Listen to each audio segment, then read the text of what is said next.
Hello everyone, welcome to Sanmarga classes. ದತ್ತಾಂಶಗಳ ಸಂಗ್ರಹಣೆ ಅಧ್ಯಾಯದ 13ನೇ ಪ್ರಶ್ನೆಯನ್ನ ಗಮನಿಸಿ. ಕೆಳಗೆ ಕೊಟ್ಟಿರುವ ಪೈ ನಕ್ಷೆಯು ವಿದ್ಯಾರ್ಥಿಗಳ I will repeat this question.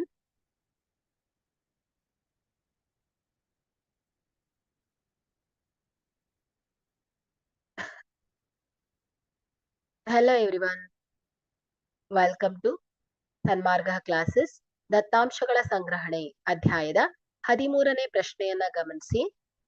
ಕೆಳಗೆ ಕೊಟ್ಟಿರುವ ಪೈ ನಕ್ಷೆಯು ವಿದ್ಯಾರ್ಥಿಗಳು ಶಾಲೆಗೆ ಸಂಚರಿಸುವ ವ್ಯವಸ್ಥೆಯ ಸಮೀಕ್ಷೆಯನ್ನ ಪ್ರತಿನಿಧಿಸುತ್ತದೆ.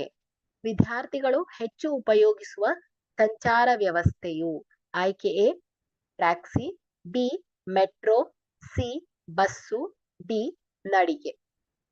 ಓಕೆ, ಸೊ ಇಲ್ಲಿ ಪೈ ನಕ್ಷೆಯನ್ನ ಕೊಟ್ಟಿದ್ದಾರೆ. ಇದನ್ನ ಗಮನಿಸಿದಾಗ ಟ್ಯಾಕ್ಸಿಯನ್ನ ನೋಡಿ.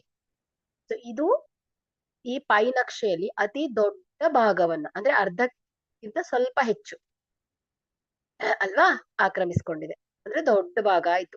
ಟ್ಯಾಕ್ಸಿಯನ್ನ ಬಳಸುವಂತವ್ರು ಜಾಸ್ತಿ ಜನ.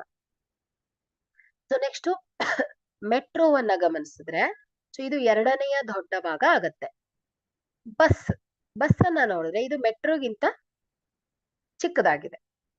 ಸೊ ವಾಕಿಂಗ್ ನಡೆದುಕೊಂಡು ಹೋಗೋರು ಎಷ್ಟು ಇದು ಅತ್ಯಂತ ಸಣ್ಣ ಭಾಗವಾಗಿದೆ.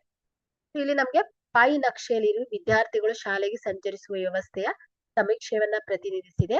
ಇಲ್ಲಿ ವಿದ್ಯಾರ್ಥಿಗಳು ಹೆಚ್ಚು ಉಪಯೋಗಿಸುವ ಸಂಚಾರ ವ್ಯವಸ್ಥೆಯನ್ನ ಕೇಳಿದ್ದಾರೆ. ಸೊ ಹಾಗಾದ್ರೆ ಇಲ್ಲಿ ಟ್ಯಾಕ್ಸಿ ಭಾಗ ಎಲ್ಲದಕ್ಕಿಂತ ದೊಡ್ಡದಾಗಿದೆ ಅಂತ ಆಯ್ತು. ಹಾಗಾಗಿ ಇಲ್ಲಿ ವಿದ್ಯಾರ್ಥಿಗಳು ಹೆಚ್ಚು ಉಪಯೋಗಿಸುವ ಸಂಚಾರ ವ್ಯವಸ್ಥೆಯು ಟ್ಯಾಕ್ಸಿ. ಆಯ್ಕೆ ಎ ಟ್ಯಾಕ್ಸಿ ಸರಿಯಾದ ಆಯ್ಕೆಯಾಗಿದೆ.